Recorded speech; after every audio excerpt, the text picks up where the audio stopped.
നമസ്കാരം. ബി.എഡ് പഠനം പൂർത്തിയാക്കി പ്രിയപ്പെട്ട കുട്ടികൾക്ക് അറിവ് പകരുന്ന അധ്യാപികയാകാൻ തയ്യാറെടുക്കുകയായിരുന്നു നൌഷിജ.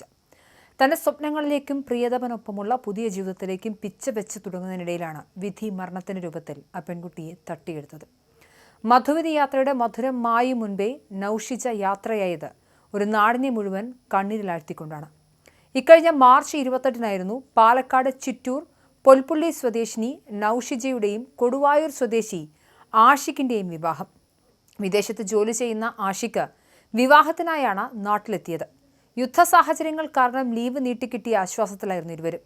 കഴിഞ്ഞ ആഴ്ച വണ്ടിത്താവളം ചന്ദനക്കുടം ഉത്സവത്തിനായി നൌഷിജയുടെ വീട്ടിലെത്തി സന്തോഷത്തോടെ മടങ്ങിയ ദമ്പതികൾ അടുത്തയാഴ്ച വിദേശത്തേക്ക് തിരികെ പോകാനിരിക്കെയാണ് അവസാനത്തെ യാത്രയ്ക്കായി തലസ്ഥാന നഗരിയിലെത്തിയത്. തിരുവനന്തപുരത്തെ സുഹൃത്തുക്കളെ കാണണമെന്നും നഗരത്തിലെ കാഴ്ചകൾ ആസ്വദിക്കണമെന്നുമുള്ള ആഗ്രഹവുമായാണ് ഇരുവരും വ്യാഴാഴ്ച രാത്രി പാലക്കാട് നിന്ന് പുറപ്പെട്ടത്. ഇന്നലെ പുലർച്ചെ നഗരത്തിലെത്തിയ ഇവർ സിവിൽ സർവീസ് അക്കാദമിയിലെ വിദ്യാർത്ഥിയായ ബന്ധു അസ്മയെ കാണുകയും ഒരുമിച്ച് ഭക്ഷണം കഴിക്കുകയും ചെയ്തു.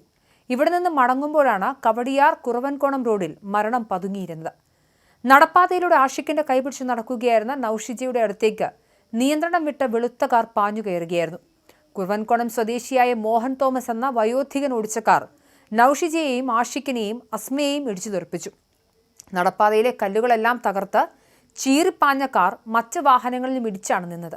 ആ നിമിഷം വരെ ചിരിച്ച് സംസാരിച്ചു നടന്ന നൌഷിജ ചോരയിൽ കുളിച്ച് റോഡിലേക്ക് തെറിച്ചു വീണു. ഉടൻ തന്നെ ആശുപത്രിയിൽ എത്തിച്ചെങ്കിലും നൌഷിജയെ രക്ഷിക്കാനായില്ല. ആന്തരിക ക്ഷതങ്ങളേറ്റ ആഷിഖ് സാനു ഇപ്പോൾ കിംസ് ആശുപത്രിയിൽ തീവ്രപരിചരണ വിഭാഗത്തിൽ ചികിത്സയിലാണ്. ബന്ധുവായ അസ്മയ്ക്കും മറ്റ് യാത്രക്കാർക്കും പരിക്കേറ്റിട്ടുണ്ട്. BP വ്യതിയാനം കാരണം ബോധം നഷ്ടപ്പെട്ടതാണ് അപകടത്തിന് കാരണമെന്നാണ് കാർ ഓടിച്ച മോഹൻ തോമസ് പോലീസിന് മൊഴി നൽകിയത്. എങ്കിലും അമിത വേഗമാണ് അപകടത്തിന്റെ ആഴം കൂട്ടിയതെന്ന ദൃക്സാക്ഷി മൊഴികൾ വയോധികന്റെ ഡ്രൈവിംഗിലെ പിഴവുകളിലേക്കാണ് വിരൽ ചൂണ്ടുന്നത്.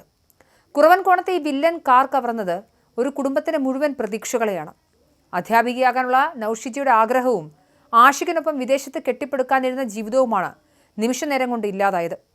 മകളുടെ മരണവിവരം അറിഞ്ഞ് പത്തനംതിട്ടയിലെത്തിയ നൌഷാദും ലൈലയും നൌഫിയയും ആശ്വാസമില്ലാത്ത വേദനയിലാണ്. വരും ദിവസങ്ങളിൽ ആഷിഖിനൊപ്പം വിദേശത്തേക്ക് പറക്കേണ്ടിയിരുന്ന നൌഷിജ ഒടുവിൽ പാലക്കാട്ട് മണ്ണിലേക്ക് എന്നേക്കുമായി മടങ്ങി. ശാരീരിക അസ്വസ്ഥതകൾ ഉള്ളവർ വാഹനം ഓടിക്കുമ്പോൾ പുലർത്തേണ്ട ജാഗ്രതയെക്കുറിച്ച് IMA ഉൾപ്പെടെയുള്ള സംഘടനകൾ മുന്നറിയിപ്പ് നൽകുന്നുണ്ട്.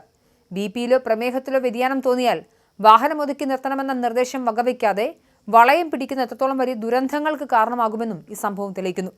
ഒരു മധുവിധു യാത്ര ഇത്രയും വലിയൊരു വിലാപമായി മാറുമെന്ന് ആരും കരുതിയിരുന്നില്ല.